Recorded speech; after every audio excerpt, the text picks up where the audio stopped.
Well, recently there has been a massive increase in criminal damage and theft, especially to ULEZ cameras and infrastructure.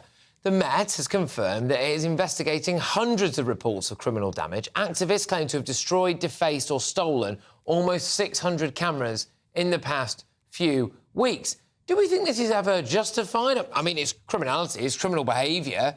We've even had politicians coming out, though, recently and saying that it's hard for them to come out against this kind of stuff because they don't believe that the ULEZ policy is, in fact, just. Joining me now is a scientist for Extinction Rebellion, is Pete Knapp. Pete, thank you very much. Great to have you on the show. You're not adverse to a little bit of civil disobedience. Are you in favour of this? Civil disobedience, yes, of course. I think there's a limit, though, in what that means. I think in this case... Smashing up the face of a bank? No. Well, yeah. I think the victims in this case, though, are the children in the cities, whereas the kind of civil disobedience that I guess I would be behind are more targeted towards people who are damaging the environment. OK, so you are not in favour of people taking a hacksaw to a ULEZ camera if it might even charge them, say, £12.50 to take their kids to school or go and visit their mum's grave, but you would be in favour of people sitting in a road and blocking an ambulance? Well, I don't think there's there've never been any cases of ambulance being blocked, but in this case, I think when we talk about... There have been. We've got it on video, so, yeah. All right, but carry on. Facts don't matter. Go on, carry on. They do matter. There are freedom of information requests have been made and there have been no counts. But in this case, when we talk about whether people can get into the ULEZ zone or not, whether they have to pay the fee, I think that we have to kind of balance this. The kinds of people or the kinds of vehicles who have to pay the charge will have to be older than Euro 6, which is they were made before 2015. So there are very few cars out there that are that old. And only the cars, by and large, owned by the poorest people, right? So can I just ask about? Right. And that's why the scrappage scheme helps many of these people. I think there are a few where the scrappage scheme isn't helping, and this is a problem. Well, the scrappage scheme isn't helping anyone who's got a car that's worth more than £2,000 and who doesn't already have the savings in order to be able to afford a new car. It's just one thing getting £2,000 for your car, but then it's another thing being able to go and afford another car. I mean, you can't really get an electric vehicle for £2,000, can you? Oh, sure, yeah. Electric vehicles are a different kettle of fish, though. I mean, when we talk about Euro 6, that's not an electric vehicle. The ULEZ isn't about electrifying all vehicles.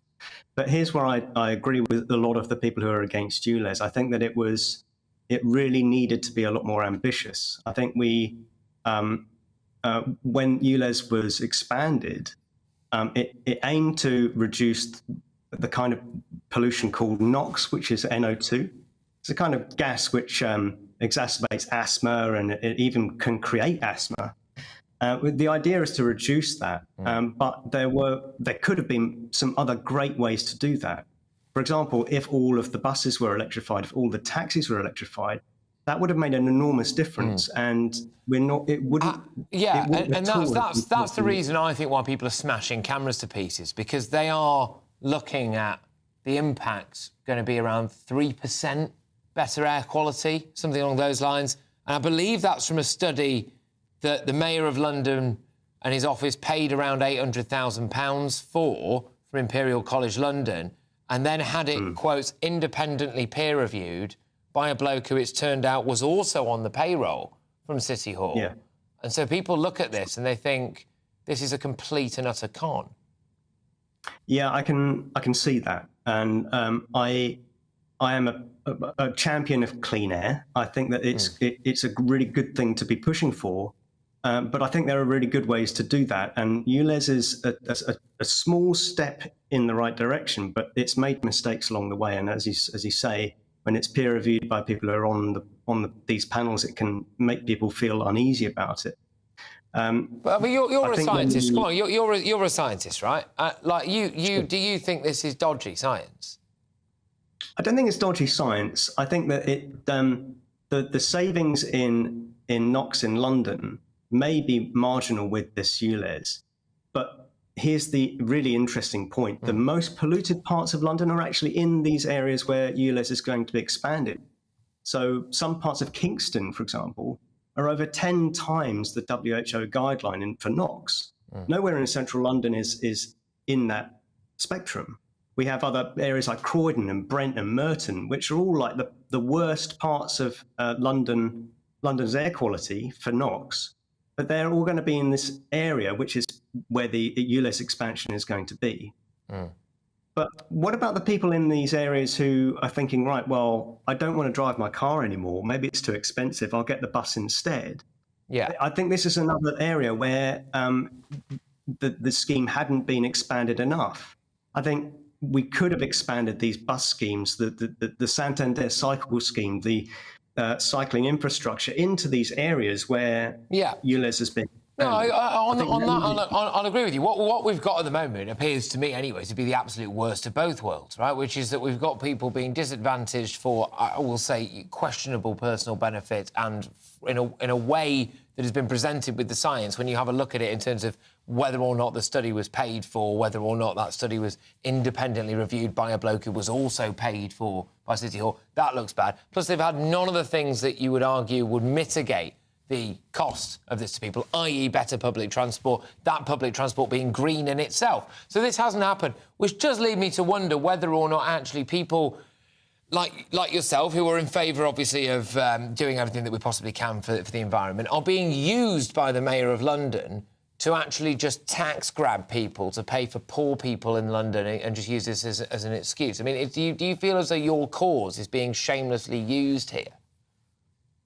No, I think it is an incremental benefit. I think some of the taxes that you mentioned, I think, are actually a good thing.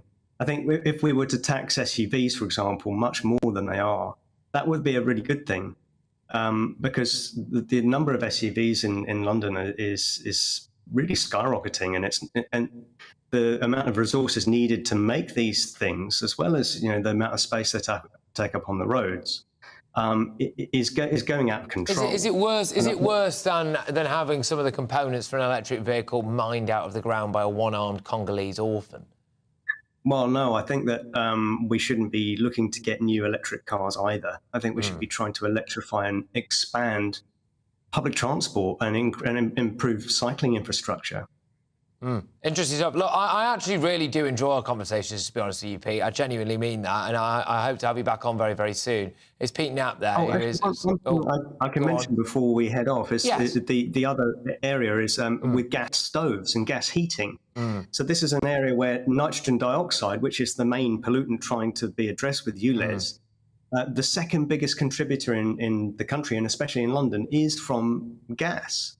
We know that in homes with gas stoves have nitrogen dioxide maybe 4 times higher than homes with electric stoves. And children living in households that use gas stoves are 42% more likely to have asthma. Look, I can guarantee, I will be willing to put a tenner on with you right now that it is probably about 2 years' time max before we're banning gas stoves in homes as well. I'm sure it will. I'm sure it will happen. There you go. We'll have to see. Although you will have to wait 2 years to get your tenner now. So anyway, Pete, thank you very much. Pete Knapp, who's the scientist there for Extinction Rebellion. Right, coming up.